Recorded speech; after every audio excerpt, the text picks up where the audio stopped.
So how long does it take? Okay, normally if you change over parts, it might take 2 days to change a part over from one type to a different type. How long does it take to go from one part to another on this machine?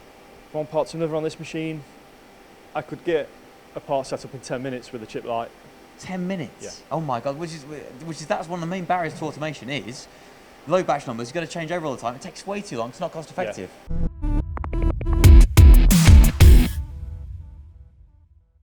I like these parts. We're going to talk about these in a little bit. But first of all, there's a little camera in there. I've never seen a machine tending system with computer vision. Now, what does that mean you can do? That camera looks at the components on the belt. So we can set up the robot to pick up the component really easy. So it's rather than having a positive location system, which is like a grid plate or a piece of special work holding, which is expensive, you've got to change for different part types. You just bung them on what is a conveyor belt over here. This camera picks them up and tells the robot exactly where they are. Pretty much so, yeah. Just as you described, yep. And then, so the robot can pick them up, and then after that, once it's grabbed them, the rest of the time you've got positive location in the grippers and the work holding. But let's talk about the grippers next. So the grippers on this Feedio, how do they work?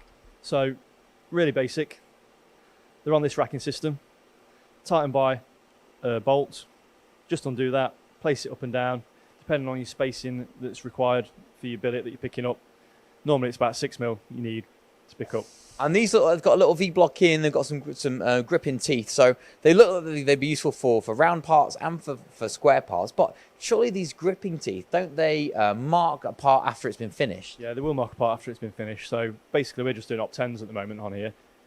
Just like this, we've got an op-10 here. Yep, so we're gripping from the base of the billet, which is just about here, so we're not damaging the part, so it's being loaded on the stock.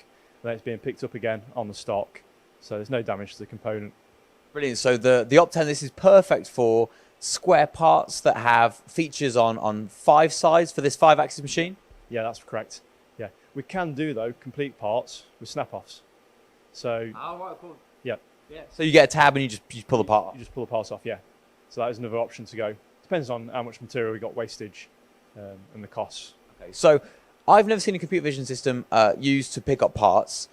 I guess it's quite a new technology. What parts does it apply itself to well, and what kind of parts does it not?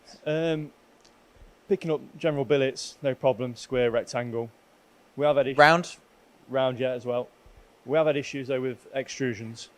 So we've had to... A bit like your part here? Yeah, this part here was made from an extrusion, machined 5 faces, but the problem we did have... So, sorry, by an extrusion, we mean, I guess some people, I mean, I only learned about this a few months ago. The extrusion is the form here, yeah, it's the raw billet is the way it comes out like that. Through a raw billet, it's got this bore through it as well.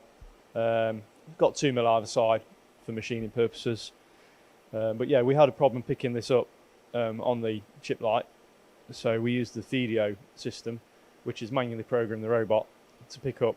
So it was able to pick up the part from the top on the billet surface, and then pick up then on the bottom on the unmachined surface for offloading. Because you could change these tips, you could change these ends to have nice flat ends to pick up finished parts, but so you don't have to change the tip, the gripper ends, you can program it to grab on the rough billet here and then the rough billet down here after the fact. Yeah, that's correct. The problem we had though was the shadowing caused by the extrusion with the camera system. So to work around that, we manually programmed the robot to pick up from here and then from the bottom.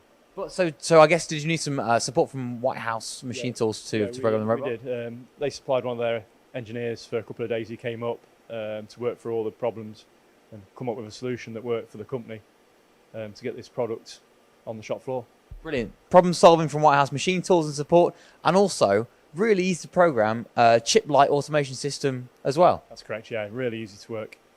You can have a job up and running on the ChipLite software in 10 minutes.